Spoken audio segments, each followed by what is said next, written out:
We have some more information here on the terrorist that killed over 80 people in Nice, France. Reuters reports Mohamed Bellal spent years seeing psychologists before leaving Tunisia for France in 2005, his sister said. Quote, my brother had psychological problems, and we have given the police documents showing that he had been seeing psychologists for several years. Bellal's father told French television that the family had sought medical treatment after his son had a breakdown. Quote, we had psychological problems that he had psychological problems that caused a nervous breakdown. He would become angry, shout, break everything around him. We had to take him to the doctor. Former neighbors and relatives there expressed shock at the Nice attack, describing Bellal as sporty, uninterested in religion, and from a regular family. People close to Bellal said he ate pork and drank alcohol, behavior that would be unlikely in a devout Muslim. So now, at this point is where many people would stop their analysis and they would say, well, okay, so this isn't terrorism because there wasn't a political or religious ideology behind it. It's just a crazy person who snapped and he went, he did what he did. Now, I don't fault those people for thinking that because that's a reasonable interpretation based on the evidence. But now we turn to CNN and I give you more information and then I'll tell you the entire picture here. They say a phone number belonging to Bellal cropped up in a counterterrorism investigation into an associate of Omar Diaby, a 41-year-old Senegalese jihadi who lived in Nice before traveling to Syria. Diaby, who calls himself Omar Amsen, commands a French jihadi battalion in Syria affiliated with Jabhat al-Nusra, al-Qaeda's branch in Syria. So, has connections to al-Nusra. Furthermore, you want to talk about this, thing that people have been referring to recently, self-radicalization, if you will. You go on the internet, you just find the sites that you could be attracted to in that respect, and then eventually you start believing the nonsense. So there's more evidence that this guy indeed was an avid watcher of ISIS propaganda videos, and he would watch beheading videos, for example. So this is actually a profile that counterterrorism officials see often.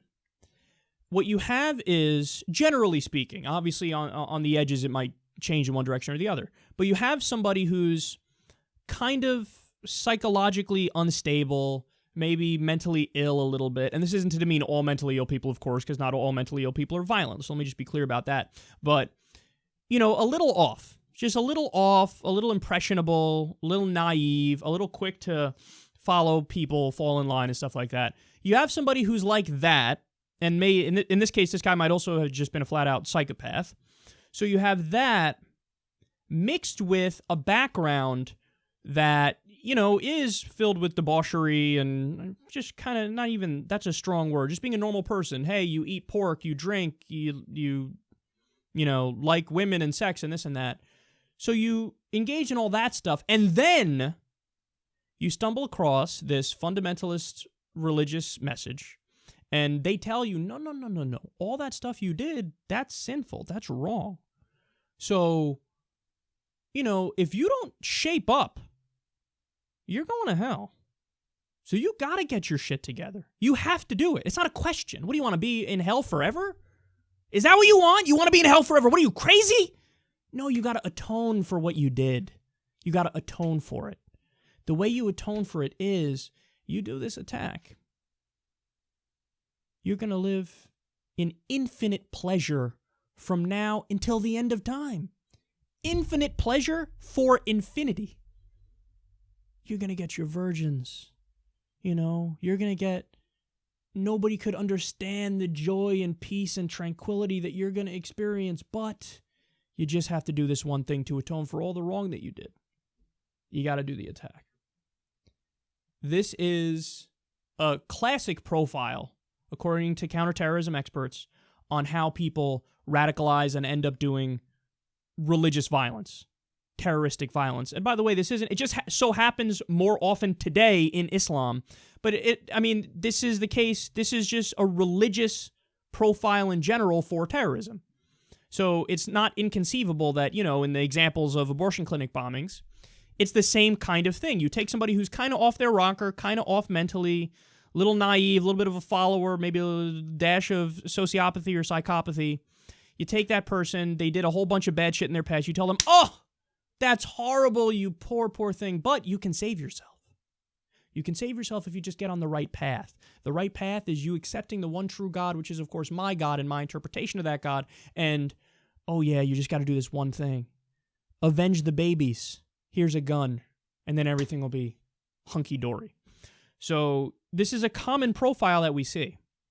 And as a final curveball to throw at you, reporting today right before I came on air, guess what? Just like Omar Mateen, remember the guy who shot up the Orlando nightclub, killed over 50 gay people? Just like him, this guy was in the closet. He was gay. He was dating a 73-year-old man. And they got this all from cell phone records and that stuff.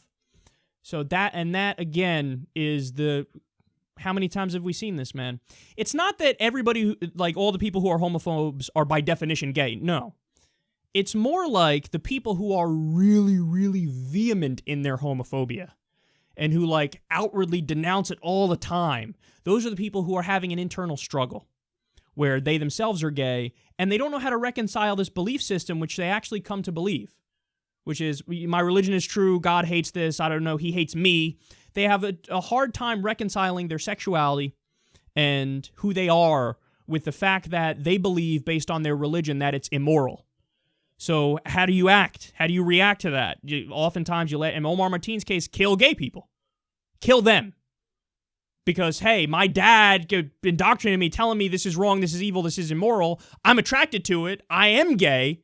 I don't know. My dad's got to be right. Religion, yeah. So it's a mix of the toxic ideology of fundamentalist religion and self-hatred and not being able to come to terms with who you are.